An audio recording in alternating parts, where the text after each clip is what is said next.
Deus é bom demais, maravilhoso é estar na presença dEle. Eu queria falar com vocês nessa noite sobre a cultura da graça. A cultura da graça. Eu vou pedir desculpa para você que já é mais novo no Evangelho. Não é nem mais novo na nova, mais novo no Evangelho. Você que se converteu talvez de 9 anos para cá. Por que 9 anos? A gente começou a pregar mais acentuadamente sobre a graça a partir de 2012. Pastor Maurício e os pastores, a liderança, nós começamos a entender princípios da graça que ainda não havíamos entendido. E para muitos de nós foi difícil se desvencilhar de uma mentalidade que era anti-graça, que era contrária à graça. Foi difícil para muitos de nós. Mas para você que tem estado com a gente de 9 anos para cá, talvez o primeiro ponto que eu vou abordar, você vai dizer, mas o que ele está falando? Né? Mas os mais antigos, aqueles que são convertidos há mais tempo, vão entender, porque foi preciso e ainda continua sendo preciso vencermos uma mentalidade chamada de meritocracia, que ficou muito impregnada nos nossos corações, na nossa visão, a mentalidade de pagar o preço, a mentalidade do esforço próprio, a mentalidade da justiça pessoal, da performance, do comportamento, do desempenho. E então a gente às vezes precisa de ser relembrado a respeito da graça, para que a gente possa vencer de vez essa mentalidade. E eu quero usar um texto que está em Marcos capítulo 11, a partir do versículo 22 até o 26, eu acho que é eles que vão estar projetando lá, né? Glória a Deus. Marcos 11, de 22 a 26. Então Jesus disse aos discípulos: tenham fé em Deus. Eu lhes digo a verdade, vocês poderão dizer a este monte: levante-se e atire-se no mar, e isso acontecerá. É preciso, no entanto, crer que acontecerá e não ter nenhuma dúvida em seu coração. Digo-lhes que se crerem que já receberam, qualquer coisa que pedirem em oração lhes será concedido. Quando estiverem orando, se tiverem alguma coisa contra alguém, perdoem-no, para que seu Pai no céu também perdoe seus pecados. Mas se vocês se recusarem a perdoar, seu Pai no céu não perdoará seus pecados. Eu queria ir para um texto em Êxodo, capítulo. Eu não estou vendo lá na frente, né? Eu fiquei iludido, eu pensei que ia ter lá para mim também, tá? Então fica aqui uma reivindicação do pregador, que os slides sejam colocados ali na frente também, para a gente não ficar tendo que olhar dos lados para ver se nós estamos na mesma página, tá bom? Mas Êxodo, no capítulo 20, do versículo 18 e 19, diz o seguinte: depois de presenciar todo aquele espetáculo de trovões e relâmpagos, toques de trombeta e fumaça que subia do monte, o povo sentiu muito medo e manteve uma boa distância do lugar. Eles disseram a Moisés: fale conosco e ouviremos, mas que Deus não fale conosco, senão vamos morrer. Deixa eu parar aqui um pouquinho.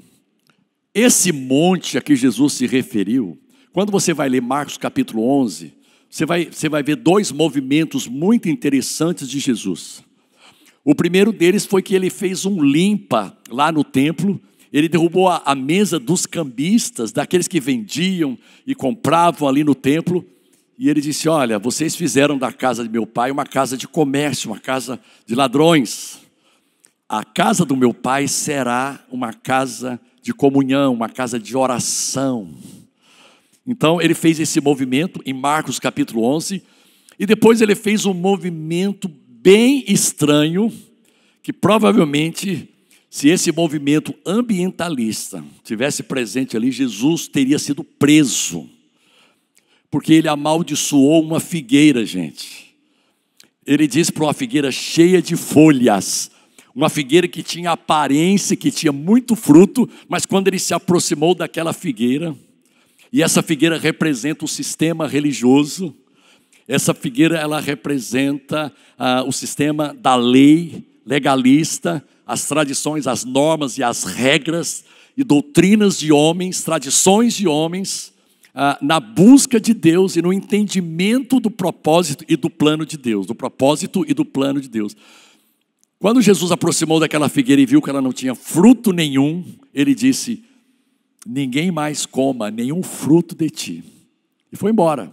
No outro dia, quando eles voltaram, Simão Pedro, o mesmo Simão, que presenciou um milagre tremendo que nós chamamos da pesca maravilhosa, que nós descrevemos aqui no início.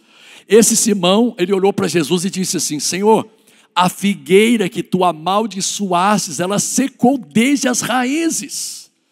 E aí então Jesus entra com esse assunto. E ele diz: olha, tenham fé em Deus.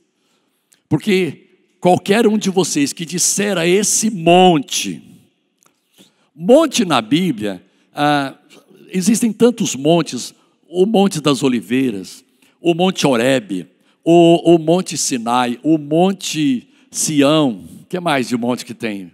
O Monte Carmelo, o nosso historiador aqui, o Hermon, né? Vocês sabem que o Jorge Dalto, pastor Jorge, é o nosso historiador. E ele dá aula na Nova College sobre a história da igreja, magnificamente, aliás, né? Magnificamente. Esse monte a que Jesus estava se referindo era especificamente o Monte Sinai. E essa descrição que eu dei para vocês aqui de Êxodo, foi quando lá no Monte Sinai a lei foi dada. E Deus se manifestou ali de uma forma a assustar as pessoas.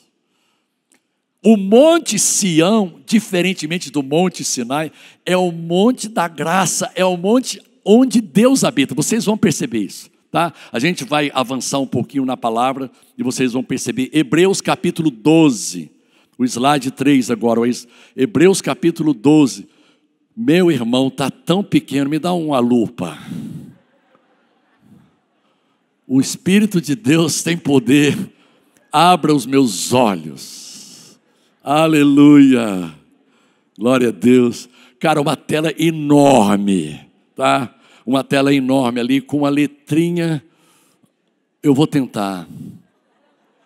As palavras, não dá. Eu vou aqui, né? Na verdade, eu acho que eu troquei, deve ter trocado o slide, deixa eu ver aqui, Hebreus 12, na mensagem. Cara, eu acho que vem alguma coisa antes, tá? Antes da gente entrar nesse slide 4, tem um slide 3, então, isso. Diferentemente dos seus antepassados, olha só, vocês não foram até o Monte Sinai, aquele fogo como de vulcão, estrondo de terremoto, para ouvir Deus falar, as palavras ensurdecedoras, agora o slide 4, e a mensagem forte a ponto de balançar a alma, os aterrorizaram. E eles imploraram que parasse, quando ouviram a frase: se um animal tocar a montanha, deverá morrer. Ficaram com medo até de se mexer. Ficaram assim como uma estátua, paralisados. Até Moisés ficou assustado. Até o líder deles ficou assustado. Vamos embora, slide 5 aí. Essa não é de modo algum a experiência de vocês. Alguém diga amém a isso. Vocês chegaram ao Monte Sião, a cidade onde o Deus vivo reside. A enorme diferença entre a velha aliança e a nova aliança começa com os montes. Quem fornecia a direção de Deus para o povo de Israel, para o povo dele, era o Monte Sião, de onde veio a lei. Moisés subiu várias vezes ao Monte Sinai, inclusive até os dias de hoje, pastores do mundo inteiro fazem essa peregrinação, e muitos deles não conseguem subir, porque começa a passar mal, porque é um monte muito alto. O esforço tem que ser enorme. O Monte Sião é tão tranquilo, né? Cara, cheio de jardim, gostoso. E a gente esteve lá no Monte Sião e foi uma delícia. Fizemos o nosso primeiro culto em Israel, o primeiro encontro em Israel em 2015, ali no Monte Sinai, leve, tranquilo. No Monte Sião. O Monte Sinai exige muito esforço para se subir até o topo dele, e Moisés fez isso, né? Representante da lei. Então, a primeira coisa que eu gostaria de passar para vocês hoje à noite: vença a mentalidade da meritocracia, que é o que ensina o Monte Sinai, é o que ensina a mentalidade da lei.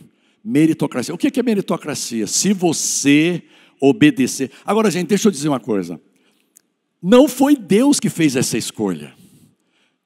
O povo de Israel, você vê que ele falaram para Moisés assim: Moisés, não queremos falar com Deus. Queremos eleger você como nosso representante. A associação aqui do povo de Israel elege você, Moisés, para ser o nosso representante. Fica tranquilo que a gente vai dar para você um bom salário, casa para morar, né? A gente vai dar carro, combustível para você. Mas olha, não queremos ver Deus falando conosco, porque nós estamos muito assustados. Agora, por que no Monte Sinai Deus fez essa manifestação tão forte? Porque Deus não queria que eles ficassem no Monte Sinai. Deus queria chamar a atenção deles para dizer o seguinte: olha, o Monte Sinai não tem a ver com a minha natureza. A minha natureza está no Monte Sião. O Monte Sinai, como já vimos, é o monte da meritocracia baseado na gestão da lei. É o monte da religiosidade. Próximo slide. A lei foi dada a Moisés no Monte Sinai e representa o esforço humano de obedecer a Deus na sua própria justiça. Você que está nos acompanhando pela internet, ou das redes sociais, seja pelo Instagram, seja pelo YouTube, olha só, a lei ela foi dada a Moisés e representa o esforço humano de obedecer a Deus na sua própria justiça, no seu próprio esforço, com seus próprios méritos. E essa mentalidade ficou impregnada no povo de Israel. E quando Jesus veio a esse mundo, ele começou a quebrar isso.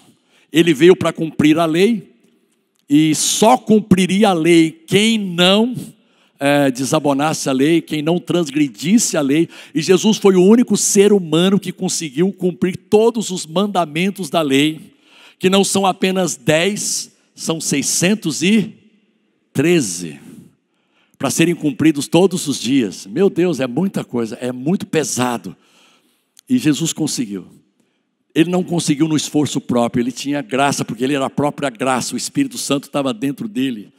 O primeiro homem a ser residência do Espírito Santo na terra se chamou Jesus, né? Jesus foi o primeiro que teve o Espírito dentro dele. Na antiga aliança, o Espírito Santo não habitava no interior das pessoas.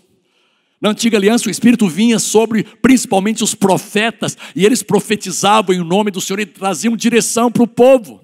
Mas o Espírito Santo não tinha morada permanente como hoje tem nos nossos corações. Meu irmão, o Espírito Santo está dentro de você. Você não precisa da lei. Se você obedecer o Espírito Santo, está consumado. Obedece o Espírito Santo, está certo. Mas antigamente o Espírito Santo, ele não habitou, ele não residiu em nenhum. Abraão, pode colocar o nome que você quiser: Isaac, Jacó, Moisés, Davi, Josué.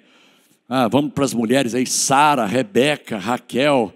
Cara, nenhum ser humano na antiga aliança recebeu o Espírito Santo. Por quê? Porque eles não haviam nascido de novo. Nascer de novo é especialidade da nova aliança. Especialidade da nova aliança, nascer de novo. Quantos aqui nasceram de novo em Cristo Jesus? A meritocracia, o próximo slide, a meritocracia diz: se eu merecer e fizer por onde, receberei as bênçãos de Deus. Mas se eu for desobediente e não guardar a lei, então eu merecerei ser amaldiçoado. Olha só que coisa, que loucura. E eles fizeram esse pacto com Deus. Sabe o que eles falaram para Deus? Claramente, mandaram um recado via Moisés para Deus, dizendo o seguinte: cara, não queremos nenhum favor de graça. Não queremos nenhum favor imerecido da parte de Deus. Ele vai falar e nós vamos demonstrar para ele que nós somos bons em obedecer. Deus vai ficar impressionado com a nossa performance. Meu irmão, não faça isso. Não escolha esse caminho. Tem muita gente que ainda está nesse caminho, por isso a gente prega contra esse caminho, para ver se a gente convence o maior número possível de pessoas a desistir desse caminho. Porque não é um bom negócio para você dizer assim: Deus, olha, pode me dar aí todas as regras, todos os mandamentos, todas as normas, e eu vou obedecer, e eu sou muito bom de obedecer. Cuidado, você não é tão bom de obediência assim. Se não fosse o Espírito Santo em nós, provavelmente nós não obedeceríamos como nós gostaríamos de obedecer. Então, na antiga aliança, você vai em Deuteronômio 28, lá está escrito o seguinte: olha, se você obedecer, essas bênçãos vão te acompanhar, mas se você desobedecer, a maldição vai comer solta. Gente, é tanta maldição que nem compensa. Se você tem curiosidade para saber, olha só, do versículo 15 de Deuteronômio 28 até o versículo 68, não sei se são 53 ou 54 versículos, só falando de coisa ruim. Você vai lendo e só vai dizendo assim: Deus me livre, Deus me livre, Deus me livre. Misericórdia. Muita praga, muita pestilência, muita doença, muita enfermidade, maldição. É óbvio que Deus não nos criou, é óbvio que Deus não nos gerou em seu coração para sermos amaldiçoados. Meu irmão, eu preciso falar para você essa noite: Deus tem prazer em te abençoar. Eu preciso dizer para você que está aqui, para você que me acompanha pela internet, que esta semana fique atento, porque Deus vai abençoar a sua vida. Ele vai fazer coisas incríveis e fantásticas, porque isso é natureza de Deus, é essência de Deus, é característica de Deus. Ele não consegue ficar um dia sequer sem te abençoar. Ele é muito impulsivo em abençoar você. Quantos recebem a bênção de Deus de hoje até o próximo domingo? Pastor, estende essa bênção aí até o final do ano, pastor, aleluia. Até o final do mês, pelo menos. Cara, essa semana vai ser fantástica na sua vida. Eu creio nisso de todo o meu coração. Vamos lá para o próximo slide. Fala sobre Gálatas 2, 15 e 21. Eu vou ler na mensagem. A verdade é a seguinte: o que é mensagem? É uma tradução da Bíblia, tá? Feita pelo Eugene Peterson. A verdade é a seguinte: nós judeus, olha o apóstolo Paulo falando, nós judeus religiosos, não somos superiores aos demais pecadores. Sabemos muito bem que não somos justificados diante de Deus por guardar regras, mas apenas pela fé em Jesus Cristo. Cara, isso é lindo demais. Eu amo fortalecer essas convicções em nossos corações. Cara, é lindo isso. Vamos continuar. Como sabemos disso? Nós tentamos. Olha o apóstolo Paulo dizendo: como é que a gente sabe disso? Nós tentamos. E com o melhor sistema de regras do mundo. Ele chama a lei do melhor sistema de regras do mundo. Sabendo que ninguém pode agradar a Deus por esforço próprio. Eu coloquei em letras maiúsculas. Ninguém pode agradar a Deus por esforço próprio. E é o que mais a gente vê e percebe. E gente, é um esforço próprio feito bem intencionado. Ninguém está falando de gente com intenção errada, com motivação errada. Não, gente com motivação certa. O próprio apóstolo Paulo reconhece lá em Romanos capítulo 10, versículo 2, o povo de Israel, eles têm zelo por Deus, mas eles não têm entendimento. Uma coisa é você ter zelo em querer fazer a vontade de Deus. Outra coisa é você entender qual é a maneira certa de fazer a vontade de Deus. E a maneira certa não é guardando regras. A maneira certa não é através do seu esforço próprio. A maneira certa é através da sua fé na obra que Jesus consumou na cruz do Calvário. Naquilo que Ele já fez, naquilo que Ele já realizou, no preço que Ele pagou, no sangue que Ele derramou, na dívida que Ele já quitou, a minha e a sua dívida, na culpa que Ele removeu, na natureza pecaminosa que Ele já extirpou de nós, pela sua graça. Alguém diz glória a Deus aí? Ninguém pode agradar a Deus por esforço próprio. Cremos no Messias para ser justificado por Deus. Isso nunca acontecerá por praticarmos o bem. Nunca acontecerá por praticarmos o bem. Não estamos dizendo que quem está debaixo da graça pratica o mal. Aliás, se você está debaixo da graça, a consequência natural e normal é que você vai praticar o bem, mas sem nenhum esforço próprio, sem nenhuma força humana, sem nenhum tipo de performance. Olha a minha performance espiritual. Cara, não é por aí. Alguém está entendendo aí, gente? Obrigado. Outro slide. Já perceberam que ainda não somos perfeitos? Continuando, né? Grande novidade. Mas vendo que gente como eu, que creu em Cristo e foi justificado por Deus, não é perfeita, teriam vocês a ousadia de acusar Cristo de ser conivente com o pecado? Que acusação leviana! Se eu tentasse ser justo praticando o bem, estaria reconstruindo aquilo que destruí. Olha o apóstolo Paulo. Estaria agindo como um charlatão. Cara, ele foi longe. Explico o que aconteceu comigo. Tentei guardar regras e me esforçar para agradar Deus, mas isso não funcionou. Repita comigo, não funcionou. E não vai funcionar. Mas isso não funcionou. Então desisti de ser um homem da lei para me tornar um homem de Deus. Eu desisti de agir no meu esforço próprio. Eu desisti de agir na minha própria capacidade, na minha própria performance, colocando a minha performance. Gente, eu não estou falando que a graça, ela elimina a performance, mas a performance na graça não é para ser justificado. A performance na graça não é para ser aceito por Deus. A performance na graça não é para Ele poder te abençoar. Não, Ele te abençoa tanto que você tem uma performance natural que flui do seu espírito, através do Espírito Santo. E o apóstolo Paulo fala, cara, eu trabalhei mais do que os demais apóstolos. Não eu, mas a graça de Deus em mim. Eles fizeram por esforço próprio muitas coisas boas, mas quando a graça entrou em mim, cara, olha só, eu corri mais do que eles. Se você quer correr na sua vida, em todas as áreas, deixe a graça de Deus fluir na sua vida e através da sua vida. Alguém recebe isso aí, gente? A vida de Cristo me mostrou como fazer isso e me deu capacidade de viver assim. Eu me identifico totalmente com Ele. De fato, fui crucificado com Cristo. Meu ego não ocupa mais o primeiro lugar. É bom demais ouvir isso. Pouco me importa parecer justo ou ter um bom conceito entre vocês. Não estou mais tentando impressionar Deus.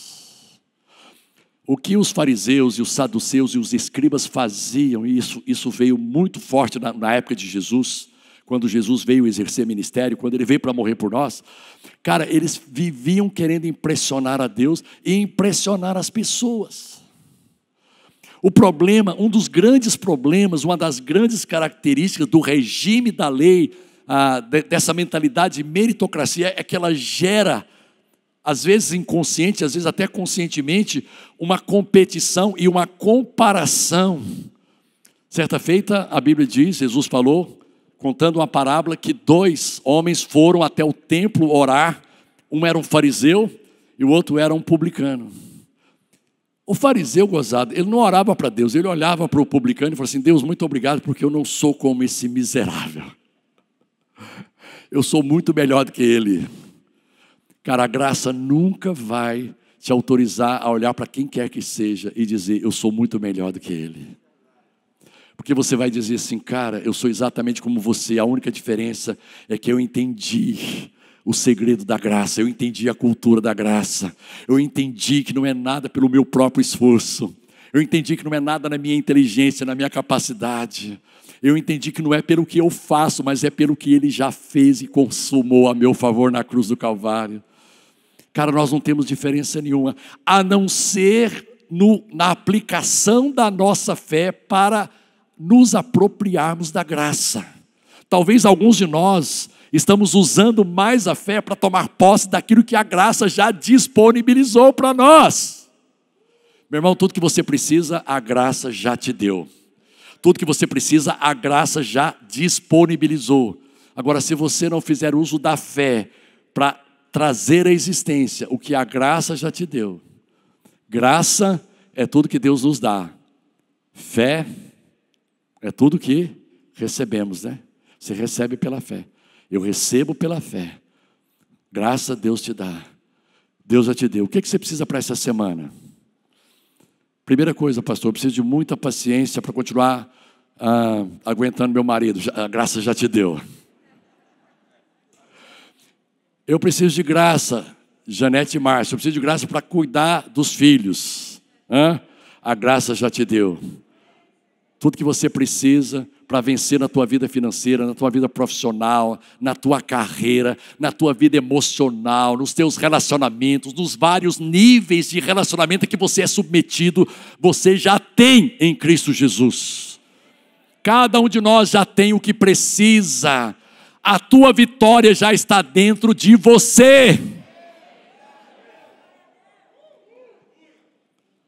A zona de conforto está dentro de você, mas a zona de plenitude também está dentro. É só você remover a zona de conforto, aquilo que te acomoda, aquilo que faz com que você fique paralisado na vida, e deixa fluir a zona de plenitude. Deus quer te levar para um lugar mais alto. Cara, Deus quer te levar para um lugar mais alto. Eu vou repetir mais uma vez, Deus nessa semana, Ele quer te levar para um lugar mais alto. Em qualquer área que você esteja sendo desafiado, em qualquer área que você esteja se sentindo limitado. Talvez você esteja se sentindo limitado em um aspecto da sua vida. Meu irmão, Deus quer levar você para um lugar mais alto, porque o que você precisa já está dentro de você, você já tem. Você já tem. Eu queria que você dissesse para a pessoa que está perto de você, você já tem. Não sei se você já deu conta disso. Eu não sei se você assumiu essa consciência. Agora Cristo vive em mim. O próximo slide. A vida que vivo não é minha, mas é vivida pela fé no Filho de Deus que me amou e se entregou por mim. E eu não volto mais atrás. Não está claro que voltar para a velha religião de guardar regras e agradar os outros é abandonar a nova vida de relacionamento com Deus? Moisés, a gente não quer relacionamento com Deus. Cara, a gente quer relacionamento com Deus, custe o que custar. Não abrimos mão disso. Cara, relacionamento com Deus, porque nós fomos criados para ter relacionamento com Deus, gente. Para ter intimidade com Deus, para mergulhar na presença de Deus, para viver debaixo dessa unção profética genuína a cada dia, crescer, romper limites. E isso vem através da comunhão e da intimidade com a palavra de Deus. Deus e a sua palavra são uma coisa só, você tem aprendido isso? Não posso desprezar a graça de Deus. Olha só o que ele termina dizendo o seguinte: se é possível ter um relacionamento vivo com Deus, apenas guardando regras, ele conclui o seguinte: então Cristo morreu em vão. Não é possível ter um relacionamento vivo com Deus com a mentalidade da meritocracia, com a mentalidade do esforço próprio, com a mentalidade do que eu vou impressionar a Deus com a minha obediência. Para com isso.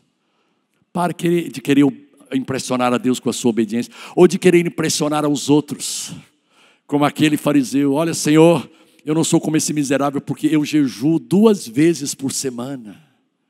E talvez alguns de nós pudessem dizer assim: já estou melhor do que o fariseu, porque eu estou jejuando 3. Dou o dízimo de tudo. E a gente fala: eu dou o dízimo de tudo e ainda dou oferta, aleluia, estou melhor do que esse fariseu. Cara, não é comparação, gente. Não, a lei vai te levar para um lugar de competição, de comparação, de ficar olhando e se medindo com outros. Cara, eu sou tão carente de Deus como você. A diferença na minha vida é que a graça teve um encontro comigo, um encontro chapado comigo. Eu tive um encontro chapado com a graça de Deus. E essa graça tem feito toda a diferença na minha vida. Amém, gente? Bom demais. Gálatas 3, de 11 a 14, vamos lá. É evidente, portanto, que ninguém pode ser declarado justo diante de Deus pela lei, pois as Escrituras dizem, o justo viverá pela fé. A lei, porém, não é baseada na fé, pois diz, quem obedece à lei viverá por ela. Mas Cristo nos resgatou da maldição pronunciada pela lei, tomando sobre si a maldição por nossas ofensas. Pois as Escrituras dizem, maldito todo aquele que é pendurado no madeiro. Por meio de Cristo Jesus, os gentios foram abençoados com a mesma bênção de Abraão, para que recebêssemos pela fé o Espírito prometido. Deixa eu ler essa mesma passagem agora na versão da Mensagem. Gálatas 3, 11 a 14. A impossibilidade óbvia de se cumprir um código moral como esse deixa claro que ninguém pode ter um relacionamento com Deus nessa base. Só pode ter um relacionamento real com Deus quem aceita o caminho de Deus. Fazer alguma coisa por Deus, gente, presta atenção nisso. Fazer alguma coisa por Deus é o oposto de deixá-lo fazer por nós. Alguém recebe isso aí, gente? Abacuque disse tudo. Quem crê em Deus é justificado por Deus, e essa é a vida real. A observância das regras jamais chegará à vida de fé. A pessoa apenas perpetuará o hábito de guardar regras. O que se vê nas Escrituras, aquele que faz estas coisas, observar as regras, continua vivendo por elas. Você sabe o que me encabula? É que Deus, Ele respeita a sua escolha. Se você não consegue se desvencilhar dessa mentalidade de meritocracia, do esforço próprio, do pagar o preço, do subir o monte, né? Não tem esse negócio de subir o monte, né? Do jejuar, cara, tudo isso, se você, essa é a sua escolha, Deus vai respeitar. E você vai ter que viver por isso. Você vai ter que viver por isso. E Deus vai te abençoar à medida do possível dentro daquilo que você escolheu como regra de fé para a sua vida. Mas Cristo, próximo slide, nos redimiu dessa vida amaldiçoada de derrotas, quando Ele mesmo a absorveu. As Escrituras dizem, maldito é aquele que for pendurado no madeiro. Agora eu amei esse próximo slide aqui, gente. Foi o que aconteceu quando Cristo foi pregado na cruz. Ele se transformou em maldição e ao mesmo tempo deu fim à maldição. Então agora a gente vai ir para outras áreas. Ele se transformou em pobreza, em pobre, e ao mesmo tempo deu fim à pobreza. Ele se transformou em um doente e ao mesmo tempo deu fim à doença. Ele se tornou em pecado e ao mesmo tempo deu fim ao pecado. Ele se tornou em natureza pecaminosa e ao mesmo tempo deu fim à natureza pecaminosa. Cara, que coisa linda isso. Agora, por causa disso, está tudo resolvido. E vemos que a bênção de Abraão está disponível para quem não é judeu também. Obrigado. Para quem é brasileiro. Aleluia. Quem é brasileiro aqui, diga amém. A bênção de Abraão. Em ti serão benditas todas as nações da terra. Todos agora podem receber a vida de Deus, o seu Espírito que está em nós. Estamos caminhando aí juntos com slides. O seu Espírito que está em nós e conosco quando cremos, exatamente como Abraão o recebeu. Então aqui, olha só. Experimente, a primeira coisa, o primeiro ponto, vença a mentalidade da meritocracia. Guardar regras, guardar a lei, observar. Vença isso. Segundo ponto, experimente o favor imerecido, experimente a graça. O slide diz o seguinte, a consciência do favor imerecido é fundamental na hora de pedir o que queremos a Deus. Como não há nenhum mérito em nós para pedir, fica mais fácil crer que receberemos. Tem muita gente que deixa de receber porque pede com base em méritos pessoais. com base na justiça própria, no preço que está pagando ou deixando de pagar. Vamos lá, Marcos 11, 24. Digo-lhes, se crerem que já receberam qualquer coisa que pedirem em oração, lhes será concedido.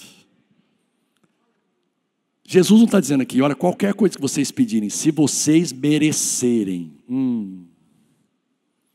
Cara, eu não mereço. Isso me dá ousadia, porque Ele já pagou o preço, para que eu possa pedir o que eu quiser. Então você tem que vencer o monte, ordenar o monte da meritocracia, o monte Sinai com as suas regras, que lance no mar. Aí sim você vai poder experimentar a graça. Você vai poder experimentar um nível de relacionamento com Deus assim, cara, meu Deus, está leve. Senhor, o que é você pedir o que você já recebeu? É você pedir de acordo com o que Jesus já conquistou para você na cruz. Quantos aqui creem que Jesus já conquistou para você saúde perfeita para o seu corpo? Quantos creem que Jesus já conquistou para você a harmonia total na sua alma e nas suas emoções? Inclusive com as gavetas emocionais, todas elas bem organizadas. Que maravilha! Quantos creem que Jesus conquistou para você na cruz toda sorte de bênçãos nos lugares celestiais? Quantos creem que Jesus conquistou para você prosperidade, um salário maior e mais digno, um ganho maior e mais digno, para a glória de Deus? Cara, fica fácil. Peça segundo a vontade de Deus, creia que você já recebeu, porque Jesus já pagou o preço, e vai ser seu. É simples assim. Você já viu um versículo mais descomplicado que esse versículo 24? Vê como ele simplifica, como ele torna leve a nossa relação com Deus. Eu vou ler de novo.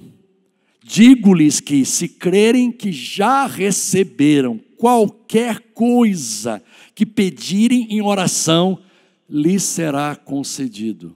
Tem uma tradução que diz o seguinte, quando você for orar, creia que você recebeu e será feito dessa forma com você. Quantos estão precisando de um milagre essa semana? Eu sei que você levantou no automático, agora pensa, qual é o milagre que você está pensando? Qual é o milagre que você está precisando para essa semana? Em qual área, em qual aspecto tem havido um impedimento, tem havido uma obstrução, um travamento? Cara, tem alguma coisa que Jesus não conquistou na cruz? Tem algum benefício que Ele esqueceu de incluir? Tem alguma coisa que você fica constrangido em pedir? Cara, eu estou muito constrangido em pedir porque eu não sei se esse benefício foi incluído na cruz do Calvário. Pastor, eu não sei, eu estou com vontade de pedir uma esposa. Eu estou com vontade de pedir um filho. Eu e minha esposa estamos orando por um filho e a gente não está conseguindo, a gente quer um milagre. Pastor, eu estou orando por um emprego novo. Pastor, eu estou orando para parar de ser assalariado. Eu quero ter o meu próprio negócio. Isso está queimando no meu coração. Mas eu não sei se eu posso pedir. Será que esse benefício já foi incluído na obra que Jesus consumou na cruz do Calvário? Você está entendendo? Às vezes até detalhes. Pastor, eu quero dinheiro para poder fazer um tratamento para o meu cabelo, porque ele está muito ruim. Você sabe que cabelo ruim em mulher não combina, gente. Cara, e é caro fazer esse tratamento. Pastor, será que eu posso pedir? É um detalhe na minha vida. Cara, deixa eu dizer uma coisa. Eu já vi, teve uma esposa que orou ali, Senhor, toca no meu marido, em nome de Jesus. Que ele libere as finanças, Senhor. Gente, eu já contei isso aqui há tanto tempo atrás que eu já até esqueci. Mas eu me lembro, há muitos anos atrás, que eu entrei no Bradesco, lá em Goiânia, eu morava em Goiânia ainda, mais de 30 anos atrás, e eu vi aquelas moças do Bradesco. As moças do Bradesco, as várias BIAs, né? Hoje o Bradesco tem a BIA, né? É a Banco da Internet, né? do Bradesco. Bradesco Internet. Mas eu vi aquelas moças trabalhando lá e falei, cara, que moças bonitas. Observei que todas elas eram bem produzidas. E eu falei assim, sabe de uma coisa? A minha mulher não perde para nenhuma delas. Meus olhos foram abertos, irmãs. E eu falei assim, cara, eu vou investir. Falei, meu amor, prepare-se para uma nova produção. New Style. O novo estilo. Cara, você pode crer por isso? Pastor, eu preciso... Desculpa eu usar esse exemplo. Pastor, eu preciso de mudar os meus dentes todos. Eu não suporto o meu sorriso. Eu fico constrangido de sorrir na presença das pessoas. Eu sorrio assim com o lábio fechado.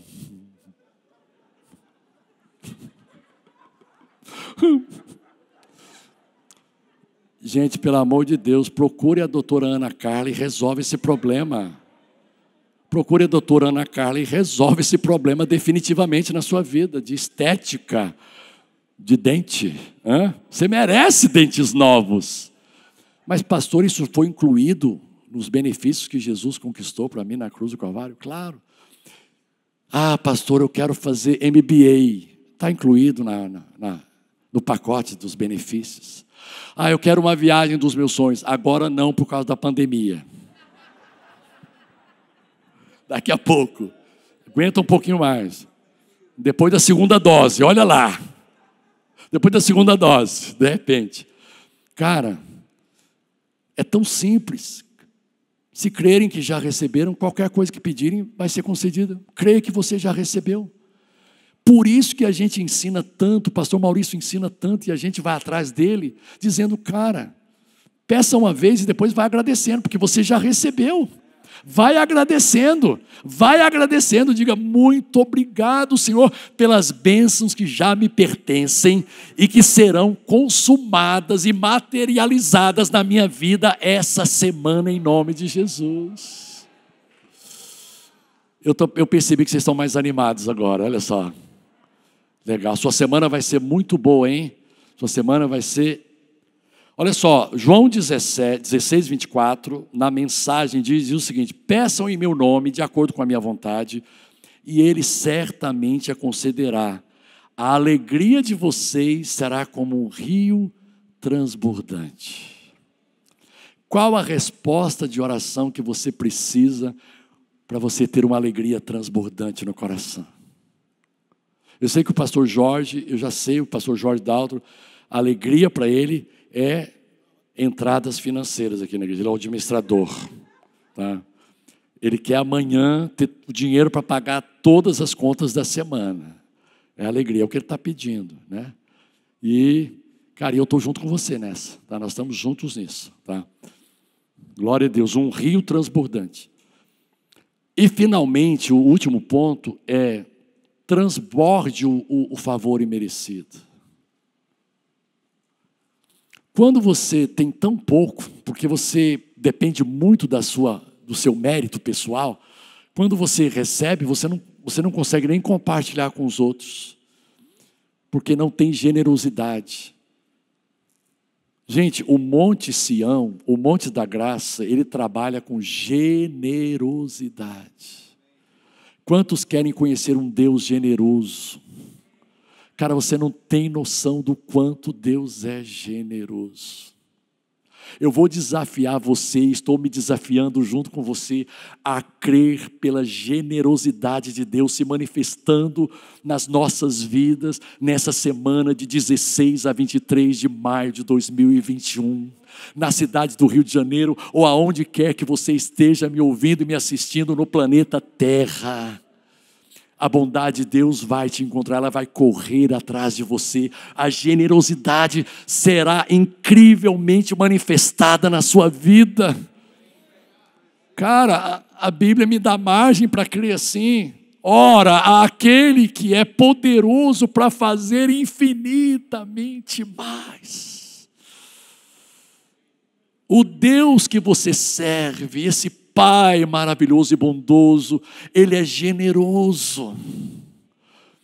Não tente pedir pouco, dizendo assim, também não vou abusar. Cara, posso te incentivar? posso encorajar você, abuse. Nessa semana, abuse. Extraia o máximo que você puder do coração de Deus. Cara, Ele tem muito para te dar, mas Ele só vai dar a você à medida em que você pedir, porque Ele vai ter certeza que você quer. Ele não vai te dando simplesmente porque Ele tem. Ele não te dá simplesmente porque Ele tem. Ele te dá porque além de ter, você pediu. Ele é poderoso para fazer muito mais do que eu possa pensar, pedir, imaginar. Mas você tem que pedir para Ele saber assim, cara, então, agora estou sabendo o que você quer. Porque o filho mais velho, ele disse, pai, eu estou trabalhando aqui há tanto tempo, eu não transgrido a nenhum dos seus mandamentos, e o Senhor não me deu nenhum cabrito, para eu poder compartilhar com os meus amigos. E o pai diz assim, meu filho, eu não sei se você sabe, mas tudo que é meu é seu. Uau, uau, uau. Faz assim comigo, só para me dar uma moral. Uau. Que isso, gente? Bernardo, tudo que é dele é seu, cara. Camila, tudo que é dele é de vocês. É de vocês. É meu. E o filho ficou assim, eu não acredito nisso. Cara, eu aqui me matando de tanto trabalhar para merecer um cabrito. E meu pai diz que mesmo sem nada, sem eu merecer, eu não preciso fazer esforço nenhum. O bom do filho é que ele não precisa fazer esforço nenhum. Qual é o esforço que o seu filho faz para poder dormir na cama dele todos os dias? Cama que ele não comprou, com certeza. Colchão que ele não comprou. Qual é o esforço que ele tem que fazer para merecer ir para a cama? Qual é o esforço que ele precisa fazer para ter roupas? Qual é o esforço que ele precisa fazer para ter refeições todos os dias? Nenhum esforço. Vocês estão entendendo, gente? Vocês estão entendendo que não é preciso, não, eu tenho que pagar o preço, senão eu não vou poder dormir nessa cama. Se eu não pagar o preço, meu pai vai tirar o colchão. É hoje que ele vai tirar o colchão. Para com isso, gente. Ele não vai tirar o seu colchão. Cara, Ele quer te dar mais. Mas cadê a visão? Cadê o pedido? Cadê a imaginação? O que você quer? Filho, eu já disponibilizei para você, cara. Olha aqui, presta atenção. Hoje à noite, espiritualmente, nós temos aqui uma mesa com um banquete. Agora, não adianta você ficar olhando daí e contemplando o banquete. Mas que delícia, que banquete maravilhoso. Louvado seja Deus pelo banquete. Meu irmão, em vez de ficar dando uma de espiritual, levantando a mão e dizendo louvado seja Deus, sai do seu lugar. Vem aqui e pega o que você precisa. Nessa semana, pegue o que você precisa. Nessa semana, pegue, Raí, o que você precisa. Melina, pegue o que você precisa. Marcele, pegue o que você precisa. Meu irmão, minha irmã, pegue o que você precisa, porque já é seu. Tudo que é meu é seu. Roberto, Débora, João, Gisele, já é de vocês. Amém, gente? Agora, vamos deixar transbordar. Que jeito que transborda? Olha só, quando estiver orando, se tiverem alguma coisa contra alguém, perdoa. Você foi tão generosamente perdoar que não vai te custar nada perdoar os outros. Perdoa. Mas só vai conseguir ser generoso no perdoar, só vai conseguir ser generoso no dar, só vai conseguir ser generoso no amar, só vai conseguir ser generoso no acolher, só vai ser generoso só vai conseguir ser generoso no abraçar, no investir. Quem entende que Deus já investiu na sua vida, que Ele foi generoso para com você, perdoa. É claro que Jesus aqui, Ele ainda não pôde dar um spoiler. Jesus estava desejoso de dar um spoiler aqui. Por isso Ele diz o seguinte: para que seu Pai no céu também perdoe. Então, na antiga aliança, o perdão de Deus era condicional. Na antiga aliança. Vamos caminhar mais um pouquinho aí. Vai para o próximo slide, por favor. Mas se vocês se recusarem a perdoar, seu Pai no céu não perdoará seus pecados. Isso não vale mais para a nova aliança. Jesus falou com os judeus. Olha o que está valendo para a nova aliança. Vamos lá. depois da morte e ressurreição de Jesus. Pois para com as suas iniquidades usarei de misericórdia, e dos seus pecados jamais me lembrarei. É isso que está valendo para a nova aliança. Isso é fruto da nova aliança. Segue o próximo. O próximo slide, tem aí? Próximo slide, tem. Em vez disso, sejam bondosos e tenham compaixão uns dos outros. Tenham compaixão uns dos outros, perdoando-se como Deus os perdoou em Cristo. Eu já fui abundantemente perdoado, eu posso abundantemente perdoar. Eu fui abundantemente acolhido, eu posso abundantemente acolher. Eu fui abundantemente amado, eu posso abundantemente perdoar. Vamos para o próximo. Sejam compreensivos uns com os outros e perdoe quem os ofender. Lembrem-se de que o Senhor os perdoou, de modo que vocês também devem perdoar. Ele faz a lembrança seguinte: agora já não é mais condicional. Ele já perdoou. Você não precisa mais de perdoar alguém para ser perdoado. Ele já te perdoou e já te deu condições totais de perdoar a quem quer que seja. Por isso agora eu lhes dou um novo mandamento: amem uns aos outros, como eu vos amei. Vai ficar fácil agora amar os outros. Qual é o modelo que eu vou seguir? Cara, ele me amou de graça, não exigiu nada de mim. Deixa eu dizer uma coisa para você. Qual é o preço que o seu irmão precisa pagar para você amar a ele? Nenhum. Nova aliança. Assim como Deus não exigiu nenhum preço de nós para nos amar, Ele nos amou gratuitamente. Assim também devemos amar gratuitamente as pessoas. Gratuitamente. Mesmo que elas nos ofendam. Mesmo que às vezes elas nos firam e nos machuquem, isso não será capaz de apagar a chama do amor de Deus em nós e através de nós. Terminando, por isso, e uma vez que, olha só, esse aqui é lindo. E uma vez que eu, seu Senhor e Mestre, lavei seus pés, vocês devem lavar os pés uns dos outros. Lavar os pés uns dos outros. O que é lavar os pés uns dos outros, gente? Servir uns aos outros. Servir o seu irmão, ser útil na vida dele. Sabe aquela pergunta que alguém fala quando você vai no telefone: em que posso ser útil? Em que você pode ser útil na vida do seu irmão essa semana? De que maneira essa generosidade que você tem recebido de Deus pode transbordar e alcançar o coração de outras pessoas? Vamos ficar em pé, gente.